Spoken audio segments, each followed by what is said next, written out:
تیرے دور میں ایک شخص آئے گا اویس، اس کا قبیلہ ہوگا مراد، آگے سب کاسٹ ہوگی قرن، اویس بن عامر، اسے دعا کروانا، وہ کالے رنگ کا ہوگا، چھوٹے قد کا ہوگا، اور اس سے دعا کروانا، دعا تو بھی کروانا، علی تو بھی کروانا، علی اور عمر اویس ان کے لیے دعا کریں۔ انہوں نے پوچھا کیوں؟ کہا اس نے ماں کی خدمت کر کے اللہ کو اتنا راضی کر دیا ہے، جب وہ ہاتھ اٹھاتا اللہ خالی نہیں لوٹاتا۔ اللہ کی قسم عمر و علی کو اویس کی دعا کی ضرورت نہیں تھی، امت کو پیغام دینا تھا کہ مائیں ذلیل ہو رہی ہیں آج، اور باپ جوان اولاد سے چھپتے پھر رہے ہیں، تو میرے رب میرے نبی نے یہ آگے پیغام دینا تھا کہ نبی ہو کر رسول ہو کر کہہ رہے ہیں کاش ماں ہوتی تو میں اس کے لیے نماز توڑ دیتا۔ آپ کو 8 عورتوں نے دودھ پلایا والدہ سمیت، ان میں ایک ام ایمن بھی ہیں، آپ کے والد کی باندی، تو گھر میں تشریف فرما تھے، ام ایمن بیٹھی تھی حضرت عائشہ، تو ام ایمن کہنے لگی یا رسول اللہ پانی تو پلا دیں، تو اللہ کے نبی ایک دم اٹھے، تو حضرت عائشہ ناراض ہو گئی، ام ایمن اللہ کا رسول کو کہتی پانی پلا، تو اور کیوں نہ کہوں میرا بیٹا ہے، میں نے دودھ پلایا ہے۔ تو حضرت میرے نبی نے کہا ہاں ہاں عائشہ یہ میری ماں ہے، اس کا میں نے دودھ پیا ہے۔ آپ اٹھے، گھڑے میں سے پانی بھر کے یوں دونوں ہاتھوں سے حضرت ام ایمن کو پیش کیا جو حبشی باندی تھی، چونکہ دودھ پیا ہے تو ماں کا لفظ صادق آ گیا، تو بجائے اس کے کہ برا مناتے آپ خادم بن کے اپنی ماں کو دودھ پلانے والی ماں کو آپ نے، حضرت حلیمہ سعدیہ تشریف لائیں، آپ نے اپنی چادر بچھا کر اس کے اوپر بٹھایا۔ حضرت عمر کا دور خلافت آیا، وہ ہر سال حج کرتے تھے، اور بھائی کوئی اویس ہے، وہ ملتا ہی کوئی نہیں تھا۔ 3-4 سال گزر گئے تو کہنے لگے سارے حاجی اکٹھے ہو جاؤ، بھائی سارے حاجی اکٹھے ہو گئے۔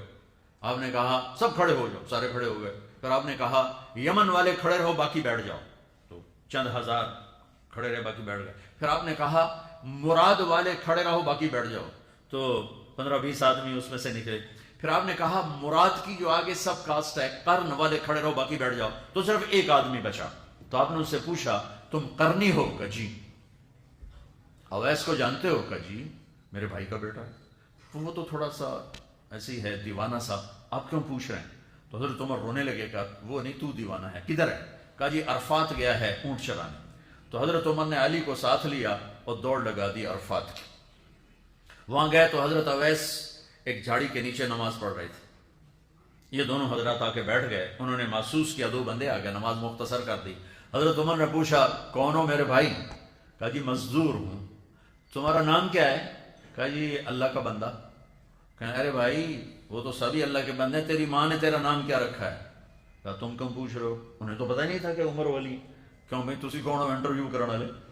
تو مولا علی نے کہا یہ ہیں عمر بن خطاب امیر المومنین اور میں ہوں علی بن ابی طالب۔ پھر وہ ہل گئے، کہنے لگی میں معافی چاہتا ہوں، میں پہلی دفعہ آیا ہوں، مجھے تو پتہ ہی کوئی نہیں ہے۔ تو حضرت عمر نے فرمایا تم اویس بن عامر ہو؟ کہ اچھا ہاتھ اٹھاؤ ہمارے لیے دعا کرو۔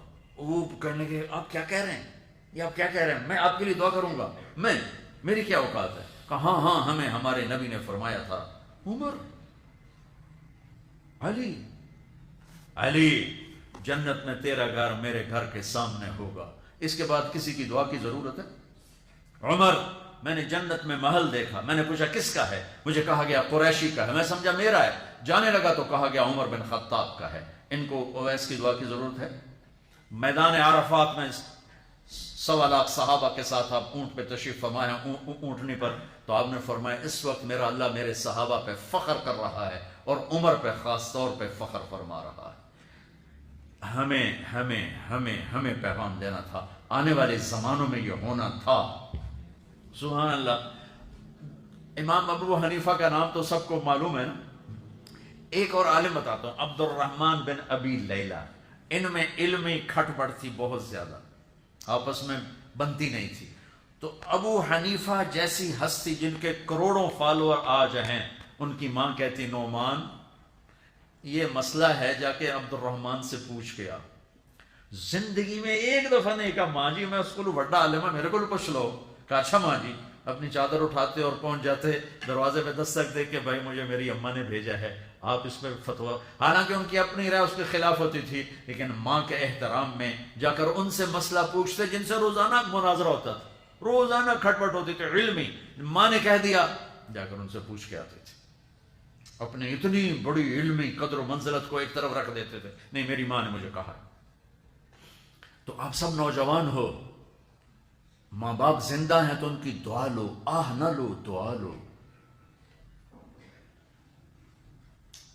مجھے یاد آیا میرے والد رحمۃ اللہ علیہ کا ایک دفعہ مجھے خط آیا کہ جب پیسے ختم ہوتے ہیں اسی وقت ہی تمہارا خط آتا ہے کہ پیسے بھیج دو، کبھی آگے پیچھے بھی بتا دیا کرو زندہ ہیں کہ مردہ ہیں۔ تو تعلق ہی نہیں تھا، تو پیسے تک تھا، ابھی پیسے ڈال دو پیسے، اب تو خط کی ضرورت نہیں ہے، فون پہ ہو جاتا ہے، اس وقت یہ خط ہوتے تھے۔ تو میرے والد نے گلے کا خط لکھا، مجھے افسوس ہونا چاہیے تھا، میرے اوپر جوں بھی نہیں رہی تھی، ہم نے والدین کی عظمت کو پڑھا ہی نہیں ہے، وہ تو در مصطفیٰ سے یہ چیز ملتی ہے، محمد مصطفیٰ کے در سے یہ سبق ہمیں مل رہا ہے۔